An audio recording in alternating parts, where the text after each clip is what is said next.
Good evening, everyone. I'm Michael Rosen, and welcome to this very special bedtime story reading of my brand new picture book, Not So Little Red Riding Hood, which is beautifully illustrated by David Melling. This is my take on the classic children's tale, but with a twist. Little Red Riding Hood is not so little anymore and feeling much braver than the last time she visited her granny in the woods. Or so she thinks. Now, I really hope you enjoy this story, and if you do, it's publishing tomorrow with HarperCollins Children's Books.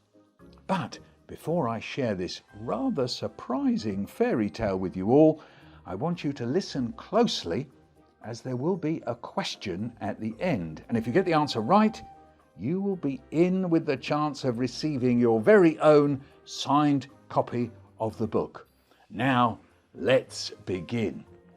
Do you remember the girl dressed in red? Little Red Riding Hood. She lived far away in a little white house at the edge of a dark, dark wood. But did you know that she had a friend? Pebbles was his name. Wherever Red Riding Hood would go, Pebbles also came. Pebbles was her very best friend. There was never anyone better. Look in your dad's hand, said Pebbles. I think you've got a letter. Dad showed the letter to Little Red Riding Hood. Granny asks, can you come for a picnic? She's got a big surprise for you. Little Red Riding Hood thought, Granny? Surprise? I remember last time, a big bad wolf. What big eyes, what big ears, what big teeth. And didn't the wolf eat Granny up? But it was all right in the end. Right? Now then, Little Red Riding Hood, Dad said. Not so little, Little Red Riding Hood interrupted. Now then, not so little, Red Riding Hood, said Dad. Remember, keep to the path and watch out for the big bad wolf, shouted Little Red Riding Hood because she knew Dad would say that. Don't worry about him, Little Red Riding Hood said. We sorted him out. She waved Dad goodbye and off they went. Now, what is that surprise going to be, she wondered. I don't know, said Pebbles. Some nice oats to eat? I don't think so, said Little Red Riding Hood. As Pebbles trotted through the woods, Little Red Riding Hood made up a little song. I've got an apple, I've got some honey, I've got a lovely warm blanket that I'm taking to Granny. And the trees echoed softly back with, swish go our leaves, rustling in the breeze, we'll keep you safe, we are the trees. Then Little Red Riding Hood remembered what Dad said, and as she sang the next bit, she looked all round her. I've got big open eyes, I've got my big open eyes, I've got these big open eyes, but what's the surprise? And the trees called softly, swish go our leaves, rustling in the breeze, we'll keep you safe, we are the trees. Little Red Riding Hood looked up.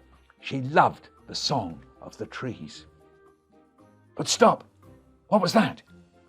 What was that she could see with her big open eyes? What was that over there in the bush?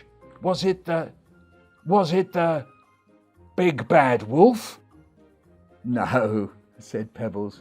It's just rabbits doing gymnastics.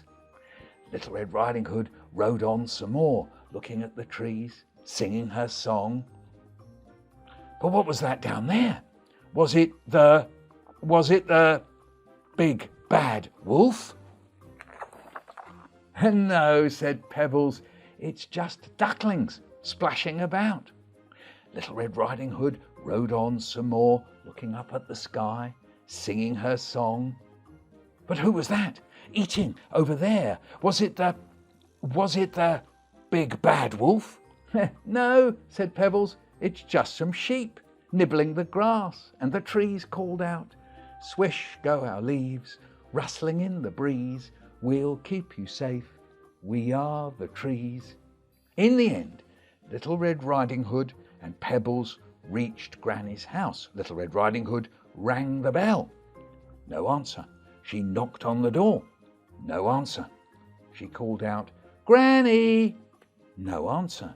She peeped through the letterbox. She could see who? It looked like Granny, but then it didn't look like Granny. Was it the big bad wolf? Who do you think it is that Little Red Riding Hood is peering at through the letterbox? Granny or the big bad wolf? I guess you'll have to find out yourself. Well, I really hope you've enjoyed the story so far.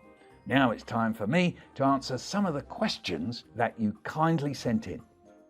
Tom asks, why did you choose to write a story about Little Red Riding Hood? Well, the thing about Little Red Riding Hood is it's a story that nearly everybody knows. So the moment there's a story that nearly everybody knows, you can then play around with it. You can do that. You could think of a story that everybody knows, like Jack and the Beanstalk. And maybe you could make up a story about Jack and the trees, or Jack and the tower block, you see? So you can make up stories about stories. So that's what I did. Thanks, Tom. And then we've got Dorothy. Dorothy asks, if you could be a character in any of your books, which book would you jump into? Oh, that's a nice idea. Oh, jump into a book. Well, do you know a story I did called We're Going on a Bear Hunt? I'd quite like to be the bear. Be brilliant, wouldn't it? Because you'd sit in the cave and then people would come and see you and then you go like that. Mind you, the bear's a bit sad at the end, isn't he? Or she. Maybe it's a she-bear. I'd like to be the bear, I think. Thank you, Dorothy. Sam asks, after writing so many books, do you still draw from the same sources of inspiration, or has this changed over time for you? Well, I quite often think that all writing, it starts off from being from our senses, so that seeing, hearing, smelling, tasting, touching, imagining things and remembering things. That's where they all start from. So in a way, that never changes. What does change, though, of course, is what you see, what you hear, yes, what you smell, what you taste, what you touch. They change. What you remember changes sometimes, because you remember different things, because life goes on. Things change, and then that ends up with you imagining different things. Yes? Well, anyway, thanks, Sam. That was quite a complicated question, wasn't it? Ava asks, what was your favourite part of writing this fairy tale? I think it was thinking up pebbles. I think the idea that Little Red Riding Hood has got a friend, but who isn't just a friend, a human friend, but an animal friend, I think that was fun. And then thinking, well, what kind of friend would Little Red Riding Hood have? What kind of animal friend?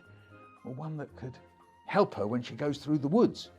And that's how I ended up with a pony. But what do you call a pony? Well, obvious, pebbles, really. Yes, so I think that was my favourite part. Hannah asks, is there any genre you would like to try but haven't yet?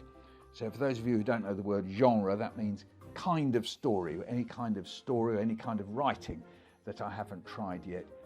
I've never really written a long novel. That's like a great big chapter book. I've written short chapter books, but not a great big chapter book. So maybe I should have a go at that. Thank you. Yes, thank you, Hannah. And Sarah asks, what author or book sparked your love of reading as a child? Oh, I read a lot when I was a child, really a lot of books. But one book that I really loved is called Emil and the Detectives by a German writer called Erich Kästner. And it's still in print. It came out a long, long time ago, very nearly 100 years ago, but it's still in print. And it's a great, great book, and I really recommend it. Thanks, Sarah. Those questions were brilliant. Thank you to everyone who sent one in. Now, I hope you were listening closely, because as promised, here is the question for the competition. Which woodland animal did Red Riding Hood catch doing gymnastics? Send your answers to Not So Little Red at harpercollins.co.uk, and 3 lucky winners with the right answer will receive a signed copy of the book. Good luck! Thanks ever so much for tuning in for this very special bedtime story reading of my new book, Not So Little Red Riding Hood, which is out tomorrow. I hope you enjoy reading it as much as I enjoyed writing it. Bye for now.